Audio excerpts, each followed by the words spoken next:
I'm very happy. And ito yung start. Okay? Alam mo naman tayo dito sa Grace Forest Farm, pag meron tayong sinimulan, sinisigurado natin na itutuloy-tuloy natin kung ano yung epektibo. Katulad ng greenhouse, katulad ng kamote, kalamansi. So Karen, what do you think about our first operating pond? It's beautiful. Also yung coming here, yung ginawa na parang stairs and walkway.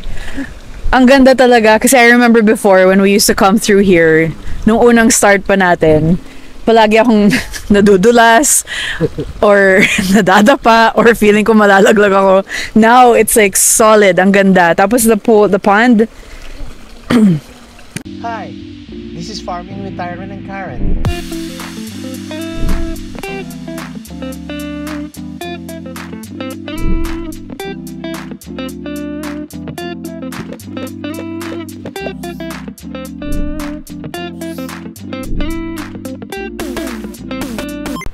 Good morning, this is Farming with Tyron and Karen. So, we're back. Kasama ko si Karen. We're back. Manager June, si Phil, ano ba pangalan mo na? Ha? Elboy. Ano ba ang trabaho mo dito? Anong trabaho mo dito? Bodyguard po. Oh, may guest kayo? Oh, eto, may kasama pala tayo. Si Mystery Ba't nandiyan ka dagol? Si Mystery Mystery young man. Mystery young man, pakita mo yung buhok. Pakita niyo yung buhok. Pakitanggal yung sombrero. Wow, ito yung buhok. Okay. So, this is our third or fourth episode and that we're back as a YouTube partner program. So, thank you very much. So, ang vlog po natin ngayon ay naantay natin yung ating starring role dahil meron pang ginagawa. Waway! So, ang vlog po namin ngayon is para sa pagpapaliwanag ng paggawa namin ng pond. So, ito yung mga involved sa projects. So, number one, of course, ang kasama ko sa research, si Phil. So, si Wawi, siya yung gumawa. Siya ba? Siya yung nag-lead nung paggawa. Si Wawi. Si June, siya ho yung tigasira ng plano. Hindi. Kasama rin ho siya sa nagplano. So, pupuntahan ho natin ang pond. Explain namin kung paano yung filtration, saan ang gagaling, paano yung anong ginagawa namin sa tubig, paano namin pinlano, ano yung mga nilagay namin doon sa pond. Because, very happy kami doon sa resulta, doon sa itsura ng tubig namin, at saka yung sigurado kami na magiging healthy yung crayfish natin dito sa Grace Forest Farm aquatic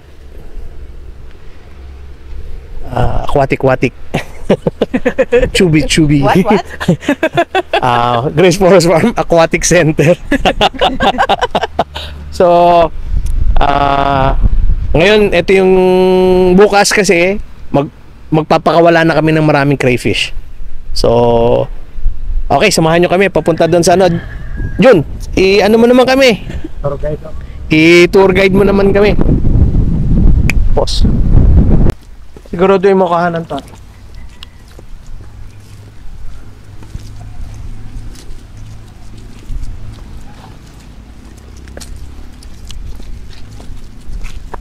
Nakukuha naman ito pa.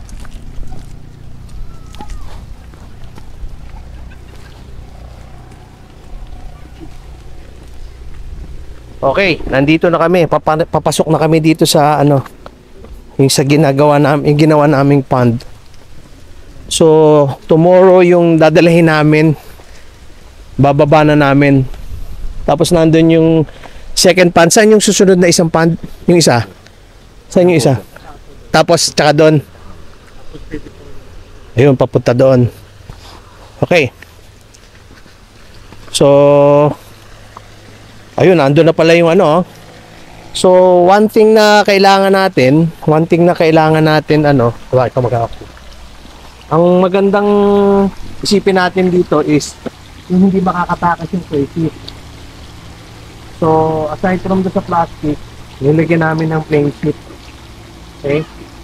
Saan ang babaan papunta din? Doon po sa kabila. Nagawa ka ng handa. Abot pa to? Ang ganda. Parang swimming pool na po. Okay. So simula pa lang, nilagyan na namin ng parang klebe ito. Papunta doon. Okay. So ano yung mga nilagay namin na pagkakapitan ng mga beneficial bacteria? Kumuha kami ng mga bato sa river, doon sa saan natin kinuha to, Wawi? Sa dagat. Dito ka ba? Ito po lang sa dagat. Sa dagat. Nagpaalam naman kayo sa DNR. Okay lang daw. Ganun ba? Handaan nyo na lang yung pampiyansa pagka ano.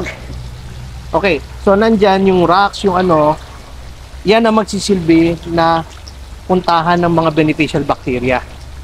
So pagbaksak ng ano doon, kung makikita nyo, ang importante sa isang pond, hindi dapat yan square.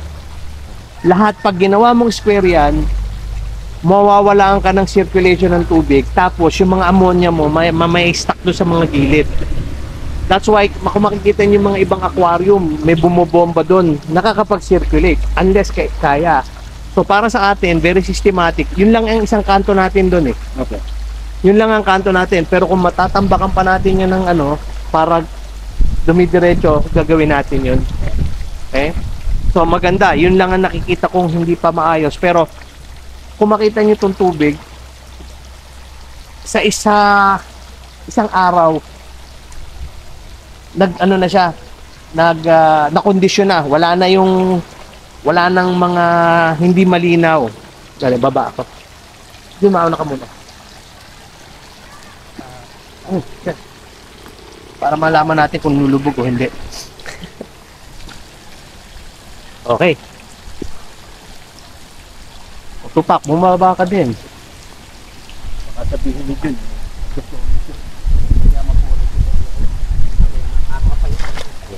Okay. So, water quality approved. May pakakawalan pa nga pala tayo dito yung mga nanoballs. Yung magaling din parang yun ang ginagamit nila ngayon sa mga modern shrimp farm. Mga nanoballs. Ano rin yan? Filter media din. Okay. Dali ha. May tumatawag. Dali. Pause. Wala pa?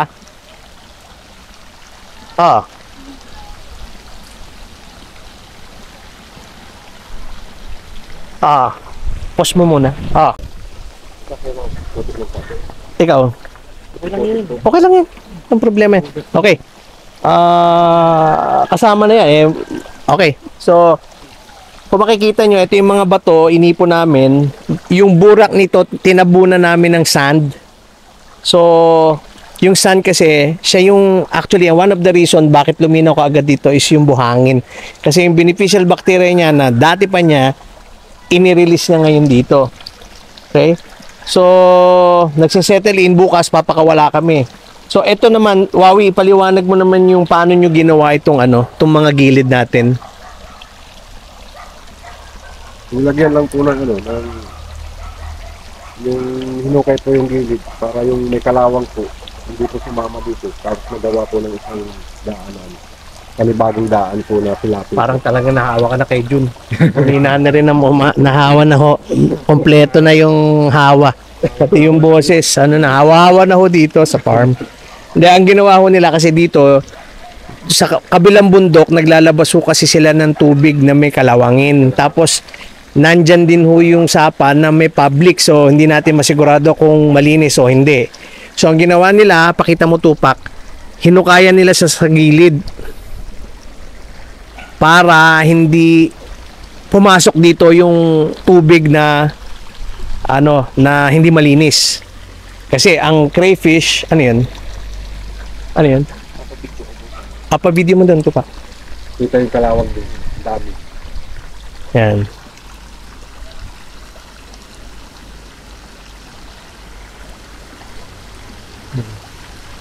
Yan ho, yan ho yung mga ano, kalawang. And then, makikita nyo na dito, yung ginawa nilang ano, ito po yung source ng ano nito, source ng beneficial, yung source ng ano, ng dissolved oxygen. Kasi, dyan, ang crayfish, nasa bandang dito yung kanyang gills eh. So, kaya ang crayfish, pwede siya sa tubig, pwede rin siyang makasurvive ng ano sa taas kasi kaya niyang huminga. Tapos ito, yung dinamihan na, maganda yung ginawa nila. Sino ba nakaisip nito? Ako ba nakaisip niyan? Maganda yung naisip ko. Kasi yung dissolved oxygen, lahat mako-cover yan. Tapos, ang maganda dyan, from this side, iikot ngayon yung tubig. So, yung masisirculate. Tapos, nandun ho yung filter. Tupak, pakita mo yun. At saka, eto na yung ano nila. Pinaggawa na ho namin din sila ng ano. At saka, kung makikita nyo, meron ho tayong mga ano dito. Seaweeds. Kasi, ang number one kailangan ng crayfish is calcium. So, ito, meron ng... Kasi, ang kaya nila kailangan ng calcium, di ba nag-aano sila? Nagmo-molt, nagtatanggal, di ba, Tupak? Ano? Nagmumold ko sila. Ayun, sabi ho ni Tupak, nagmo-molt sila. So, nagmo-molt ho talaga yun, hindi ho nanloloko si Tupak. Ano na? Nagmo-molt? Pakita mo kung sino yung nagko-comment, oh. Oh, yun. Tapos, kung makikita nyo, gumawa ho si Wawi ng condominium nila. Ayan, oh. Ito ho, kapareho ng design to ng mga condominium sa BGC. Oh. Oh. Oh, ikaw, Hellboy, saan ka? Asan? Saan ka dito? Dito si Tupak eh. Saan?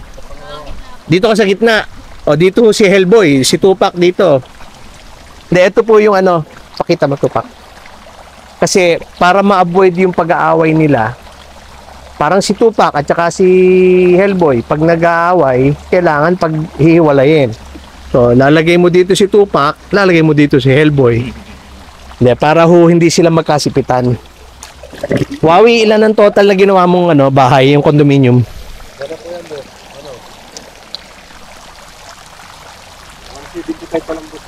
175.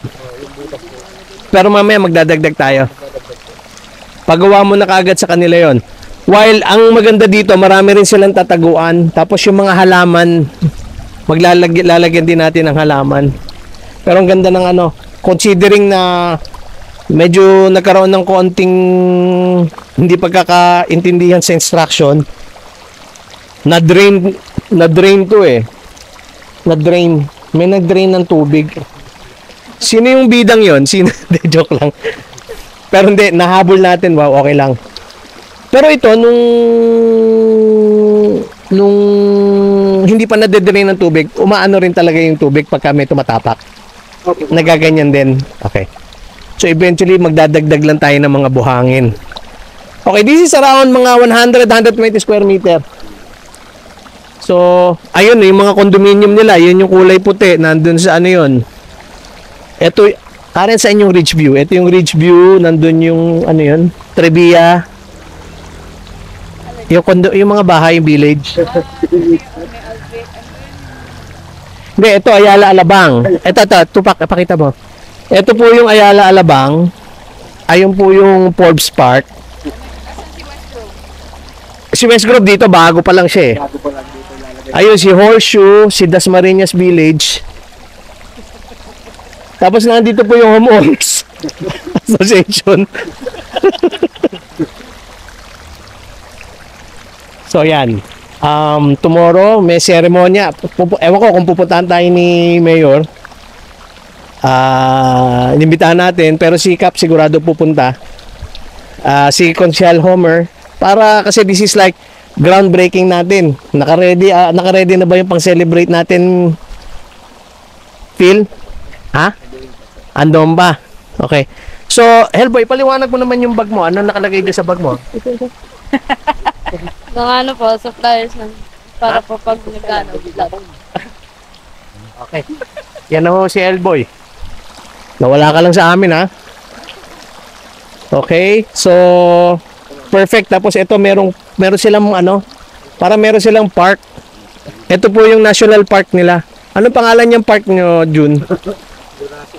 Jurassic Park. Ayan po yung... Ayun pa. Paliwanag mo nung paano nyo na-design yung Jurassic Park. Ha? Si Wawi Ito po yung park ng mga crayfish. Ano po yan? Jurassic Park. Kala ko parking lot eh.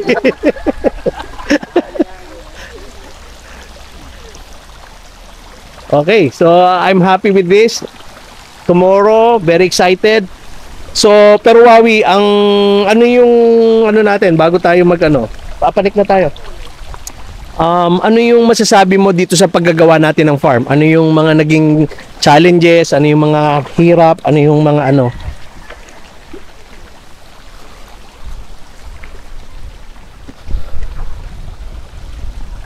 Phil, dito ka. Pakita mo nga si Pumba doon. Tabanan mo po. Uy, samahan nyo naman ng babae si Pumba. Sandali lang, balik ko na po pakita. Magkano? 6,000. Babae? Oh, Ayos ah. Pero hindi pa rin na namin nakikita. Titingnan po muna. Hindi, tawaran nyo ng konti. Baka sakaling pumayag ng 1.5. Pag gano'n po, bilisitahin po namin para Okay. So, Wawi, saan tayo nahirapan dito sa paggawa ng pond? Yun lang po boss sa sa pagtanggal po boss ng burak. Okay? Saka po paggawa po nito kasi dito po nilalagay yung Pakita mo tupak yung sinasabi niya na nahirapan. yan, pagtambak niya. Kaya lahat po yan tinanggalan po ng burak. Tapos, Nunoy. parang ginawa ni Noy. Ito yung si Engineer Nonoy ho. Si Engineer Nonoy o Engineer Nonoy, ano naman yung mo dito? Saan ka nahirapan? Ay, sa pag-hukay lang boss. Pero walang kayang-kaya naman. Kaya naman. Oh. Kasi si Jun parang noong una sinabi niya siya yung naghukay. Hindi ba totoo yun? Hindi. So, yan, si Nonoy, si Wawi. Sino pa yung katuwang nyo dito? Gabinaw po. Sina? Si Benhao, tsaka si Janren. Yan, no? Si Janjan. Pero ang pinakamaraming nahukay talaga si June. Oo. So, eto, nandito na ho yan. Tapos, eto na ho yung mga susunod namin project, no? Ito, at saka yung sumunod doon. So, baka ready na. Lalakihan na namin yan. Tupak, eto, pakita mo. Yung...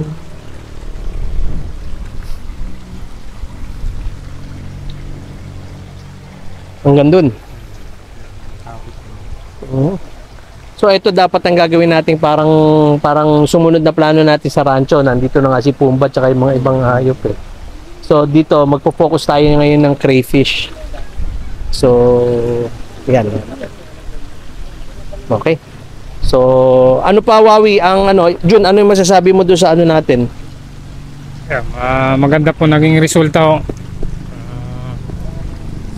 Yung lalagyan po natin ng crayfish. Ano yung naging magandang resultado sa Sa paggagawa ho.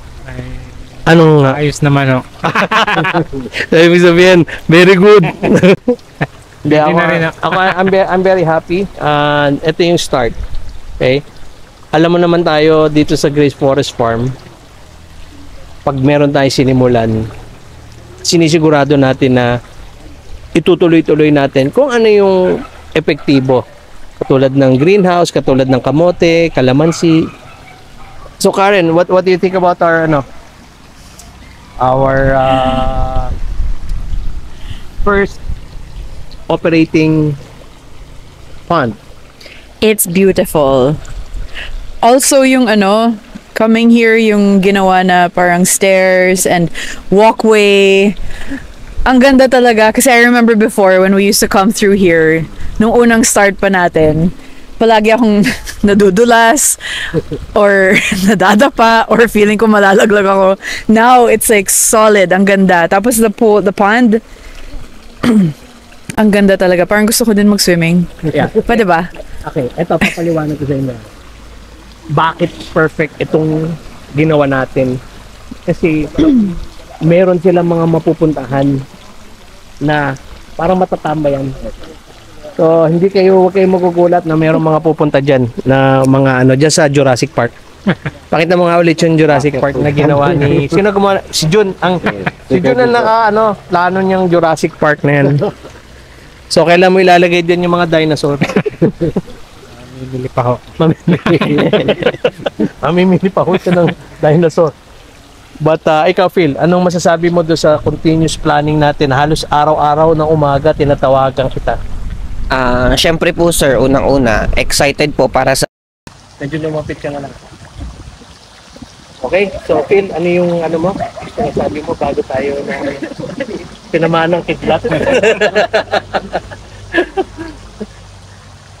So yung everyday yung bagong plano and yung research natin, Phil, tingin mo, yung masasabi mo, yung ganong ka-extensive yung research natin?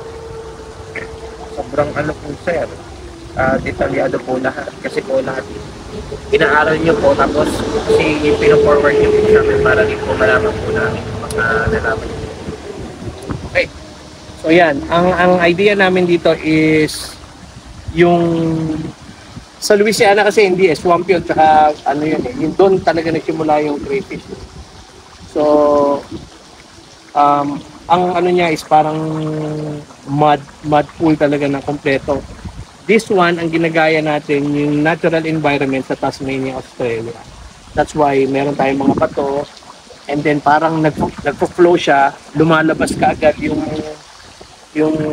mga pwedeng pagkuhanan ng source ng ammonia, which is yun ang importante natin okay? So Tasmanian environment, perfect for the Australian red claw. Yeah. So ito ang mga tatawagin natin to ngayon, yung ating pond is Tasmania A. Tasmania A. Tasmania A. Okay, so susunod dito ano na to?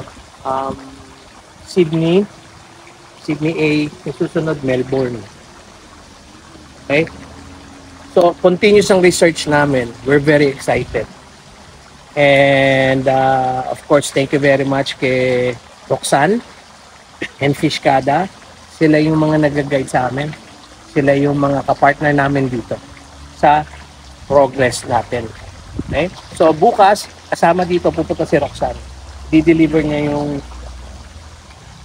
sumorder ako na madami. Papakawala na natin dito.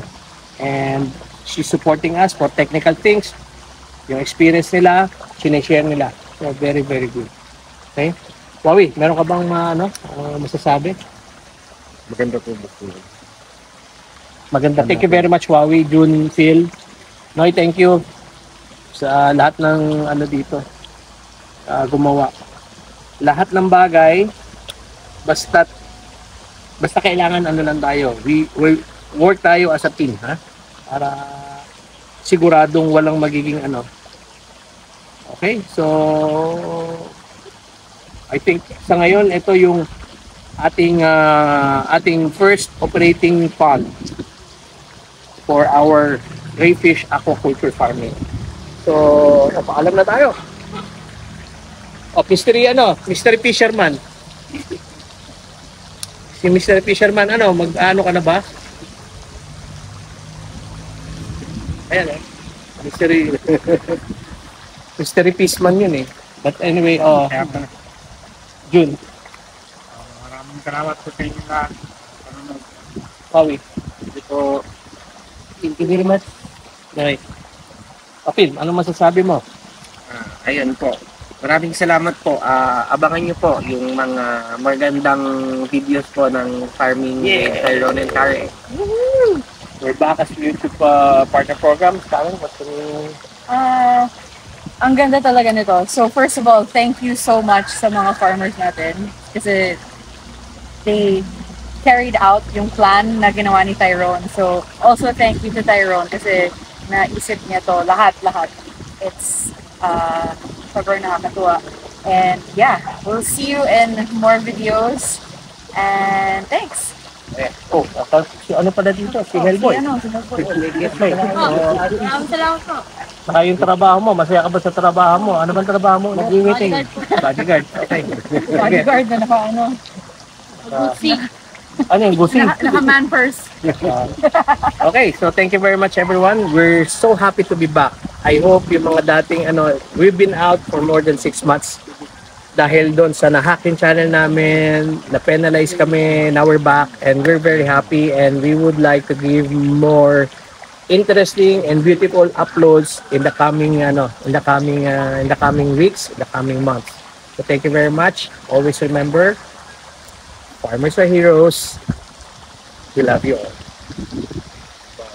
Bye. Talagyan mo rin yung may pang na tayo, thumbnail. Kanina? Oo, lalagyan ko ng gas. Ito, magkano tayo, kuha tayo.